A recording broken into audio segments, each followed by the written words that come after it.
मंगलम गरुड़ध्वज मंगलम पुंडरीकाक्षम मंगलाय तनो हरि। कार्तिक मास की कृष्ण पक्ष की आज रमा एकादशी। कौन सी एकादशी है? रमा एकादशी। इसके बाद में आएगी तुम्हारी देव ध्यान एकादशी। अर्थात आज 12 दिन, अगर अमावस पूर्णिमा से लिया जाए तो आज 12 दिन कार्तिक बीत गया। पूर्णिमा एक दिन आगे वाली निकाल दो, तुम्हारे पास 16-17 दिन और बचे हैं कथा सुनने के लिए। बोल लक्ष्मी नारायण भगवान की। कुंती के पुत्र श्री धर्मराज युधिष्ठिर जी बोले कि हे यदुनंदन, कार्तिक मास में, कार्तिक मास कृष्ण पक्ष की एकादशी का नाम क्या है और इसको करने का फल क्या मिलता है? युधिष्ठिर के ऐसे वचन सुनकर के भगवान श्री कृष्ण बोले कि हे राजन, कार्तिक मास के कृष्ण पक्ष की एकादशी का नाम है रमा एकादशी। इस उत्तम व्रत, इस उत्तम एकादशी का व्रत करने से मनुष्यों के समस्त पापों का विनाश हो जाता है। अच्छा मेरी बात सुनो, जैसे मान लो कपड़ा पहनते हो तो कपड़ा पहनोगे तो गंदा जरूर होगा, है ना? तो उसको आप सप्ताह में चाहे धो लो, चाहे दूसरे दिन धो लो, चाहे तीसरे दिन धो लो, है ना? धोना जरूर है। अब कोई साबुन से धुलता है, कोई सर्फ से धुलता है, तो कोई पानी से ही रगड़ लेता है, लेकिन साफ तीनों में होता है, चाहे कम हो चाहे ज्यादा हो। अब कपड़े का तो उपाय आप लोगों ने कर लिया। अब जो हम गलती से पाप करते हैं उसको कैसे धुलोगे? किस साबुन से धुलोगे? है कोई डिटर्जेंट पाउडर इसका? इसका कोई समाधान नहीं। इसलिए जब ऐसी परिस्थिति में अब मनुष्य के हाथ में के कपड़े का तो साधन कर लेता है, गाड़ी का साधन कर लेता है, इनको धुल लेता है, क्योंकि जो चीज प्रयोग करोगे वो गंदा जरूर होगा, चाहे कुछ भी क्यों ना हो। तो अब मनुष्य से जो पाप होते हैं, ये तो मानते हो ना कि हमसे जाने अनजाने में पाप होते हैं, तो ये पापों को कैसे धुलोगे? इनके लिए कोई वॉशिंग मशीन नहीं बनाई गई, इनके लिए तो केवल एक ही वॉशिंग मशीन बनाई गई, वो हमारे गोविंद जी का नाम है। बोल गोविंद भगवान की। सुमिर पवन सुत पावन नामो, सुमिर पवन सुत पावन नामो, अपने बस करी राख्यो रामो। प्रभु भगवान का नाम करने से, भगवान का भजन करने से, भगवान की झांकी के सामने नाच गान करने से और एकादशी जैसे पावन पवित्र व्रत रखने से, कार्तिक मास की त्याग तपस्या करने से ही तुम्हारे पापों का उद्धार होता है। और इन्हें ना आप ना तो इन पापों को काट सकते हो, ना मार सकते हो, ना जला सकते हो, इनको तो केवल अपनी त्याग और तपस्या से ही भस्म कर सकते हो।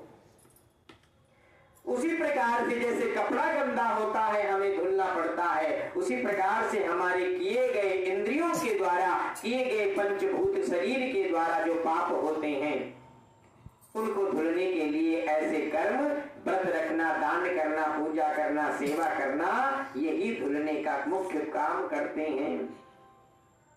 इस प्रकार से कहने लगे कि हे राजन, मैं आपको इसी में एक बड़ी सुंदर सी कथा सुनाता हूँ। काफी समय पहले मुचकुंद नामक एक राजा राज्य करता था, जो विष्णु भगवान का परम भक्त और सत्यवादी था। उसके एक पुत्री हुई जिसका नाम चंद्रभागा था, जिसका विवाह उसने चंद्रसेन नाम के पुत्र शोभन के साथ में कर दिया।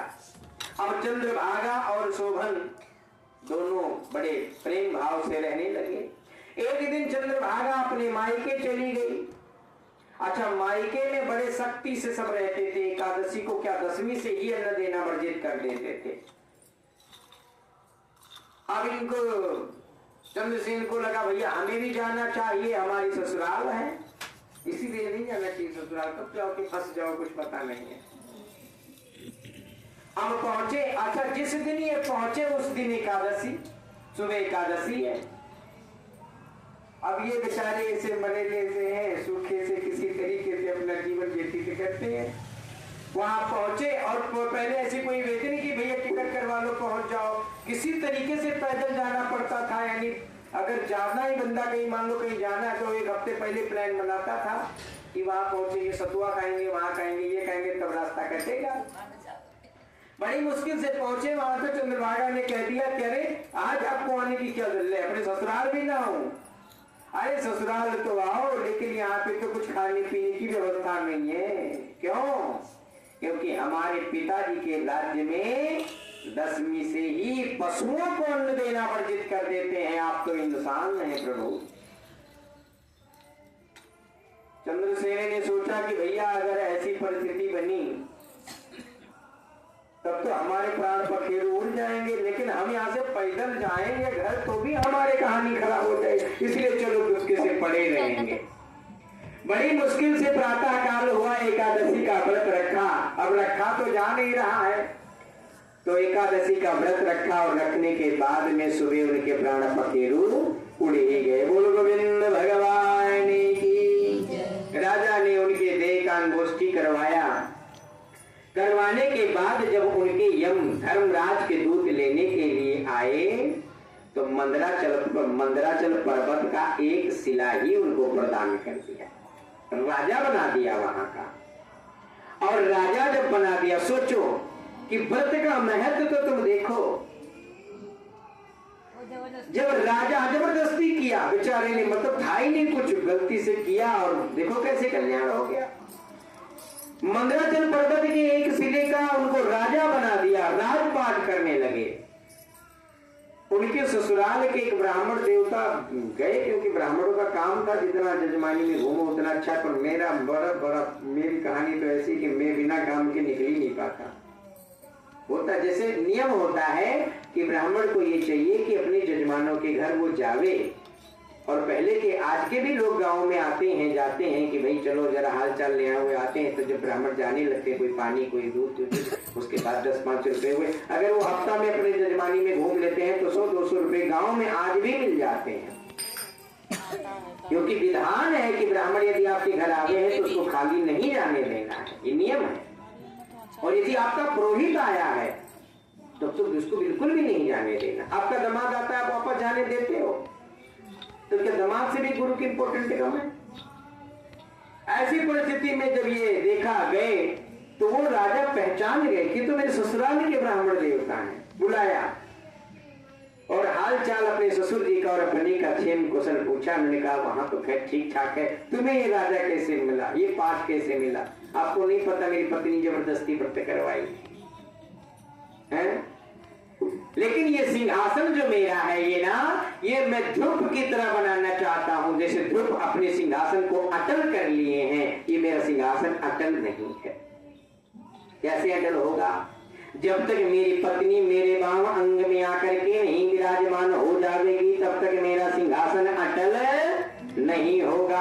हे ब्राह्मण देवता, ये मेरे तरफ से दान दक्षिणा रहा, और मेरे ससुराल में जाकर के जरूर मेरे बारे में बताना और मेरी पत्नी से कहना कि जितना हो सके। देखो पहली बात तो भगवान की रंगत चढ़ती नहीं, और एक बार चढ़ जाती है तो दुनिया की सारी रंगत उसके सामने फीकी पड़ जाती है।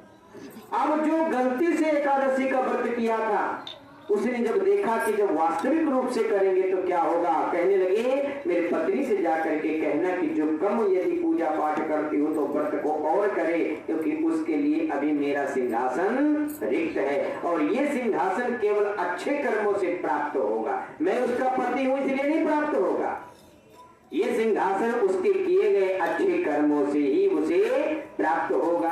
ब्राह्मण देवता आते हैं, सारा वृत्तांत अपने ससुराल पक्ष में बताते हैं, और कुछ समय बहुत विधि जो थोड़ा बहुत कम पूजा पाठ करती थी वो और नियम से करने लगी।